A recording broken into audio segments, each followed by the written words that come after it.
Hello everyone, welcome to my YouTube channel care education purpose. তোমরা সবাই কেমন আছো?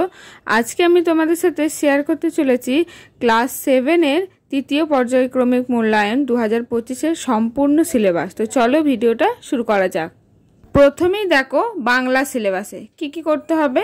প্রথম ও দ্বিতীয় পর্যায়ক্রমিক মূল্যায়ন অংশের মধ্যে বঙ্গভূমির প্রতি 21 কবিতা, আত্মকথার আঁকা লেখা, কুতুব মিনারের কথা, কার দৌড় কদ্দূর, দুটি গানের জন্মকথা, স্মৃতিকথা, চিরদিনের ভানু সিংহের পত্রাবলী এবং অষ্টম, নবম, দশম ও একাদশ পাঠের সম্পূর্ণ অংশ। তো দেখো তোমাদের কিন্তু সব কিছুই প্রথম ও দ্বিতীয়র একটু একটু দেখে রাখতে হবে, কারণ অনেক নাম্বারের তো এটা পরীক্ষা হয়, তো সেখান থেকে কিছু কিছু কোয়েশ্চেন তোমাদের আসতে পারে। তারপরে দেখো ব্যাকরণ পাঠ্যাংশের অনুশীলনী ও ভাষা চর্চার বইটির সম্পূর্ণ অংশ, আর সহায়ক পাঠের মাকও সম্পূর্ণ। প্রবন্ধ রচনা দেখবে তোমাদের সিলেবাসের মধ্যে যেসব প্রশ্ন তো তোমরা করো তার মধ্যে যেগুলো থাকবে অনুশীলনী সেগুলোই কিন্তু করতে হবে। এরপর দেখো ইংলিশ সিলেবাসের মধ্যে লেসন 9 to 13 অর্থাৎ 9 নম্বর, 10 নম্বর, 11, 12, 13 এগুলো সব কিন্তু করতে হবে।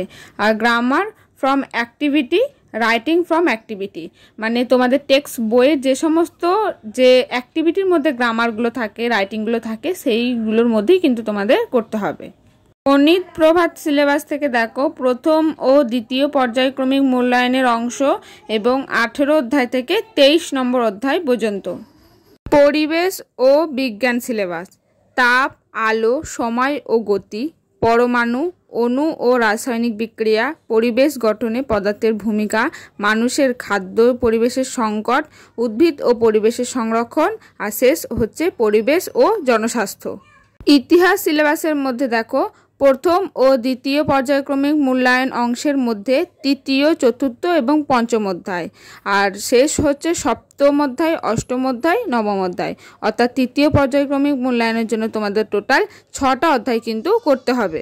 ভূগোল সিলেবাস থেকে দেখো প্রথম ও দ্বিতীয় পর্যায়ক্রমিক মূল্যায়নের অংশের মধ্যে পৃথিবীর গতি, ভূপৃষ্ঠের কোনো স্থানের অবস্থান নির্ণয়, এশিয়া মহাদেশ, ভূমিরূপ, নদী ও জলদূষণ, মাটি দূষণ, ইউরোপ মহাদেশ।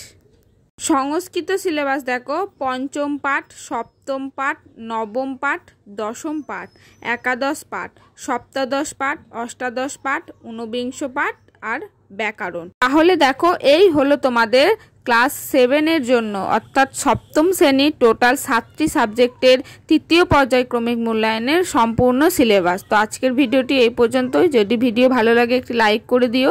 অন্য কোনো টপিকের ভিডিও চাইলে আমাকে কমেন্ট সেকশনে অবশ্যই জানিও।